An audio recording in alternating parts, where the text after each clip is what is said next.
ইরানের Fordow, Natanz ও ইস্পাহানের পারমাণবিক স্থাপনায় হামলা চালানোর দাবি করেছেন যুক্তরাষ্ট্রের প্রেসিডেন্ট ডোনাল্ড ট্রাম্প। ট্রুথ সোশ্যালে দেয়া এক পোস্টে তিনি জানান, এই তিনটি স্থাপনায় সফলভাবে হামলা চালানো হয়েছে এবং অংশগ্রহণকারী সব বিমান ইরানের আকাশ সীমা ত্যাগ করেছে। এরপর আরেকটি পোস্টে তিনি লেখেন, ফোর্দো ইজ গন, অর্থাৎ ফোর্দো শেষ।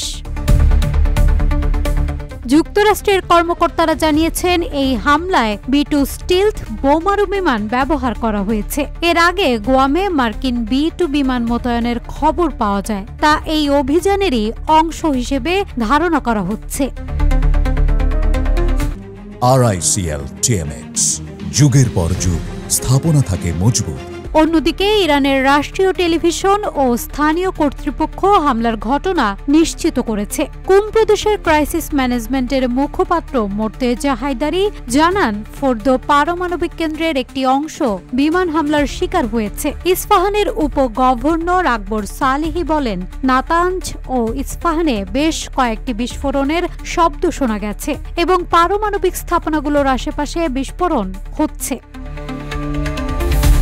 ইরানের রাষ্ট্রীয় সম্প্রচারকের উপরাজনৈতিক পরিচালক হাসান আবেদিনী জানিয়েছেন, এসব পারমাণবিক কেন্দ্র কিছুক্ষণ আগে খালি করে ফেলা হয়েছে। তার ভাষায়, যদি ট্রাম্প যা বলেছেন তা সত্য হয়, তবু বড় কোনো ক্ষতির সম্মুখীন হয়নি ইরান, কারণ গুরুত্বপূর্ণ উপকরণগুলো আগেই সরিয়ে নেওয়া হয়েছিল। ট্রাম্পের এই সিদ্ধান্তের পর যুক্তরাষ্ট্রের রাজনীতিতেও শুরু হয়েছে বিতর্ক। আইন প্রণেতাদের কেউ কেউ একে যুক্তরাষ্ট্রের সাহসী পদক্ষেপ বলে প্রশংসা করলেও অনেকে এটিকে যুদ্ধের দিকে ঠেলে দেওয়ার হঠকারী সিদ্ধান্ত বলছেন। এমন ধ্বংসাত্মক পরিস্থিতিতে প্রশ্ন উঠছে, ট্রাম্পের এই হঠকারী সিদ্ধান্তে মধ্যপ্রাচ্যের চলমান সংঘাত কি নতুন মাত্রা পেতে যাচ্ছে?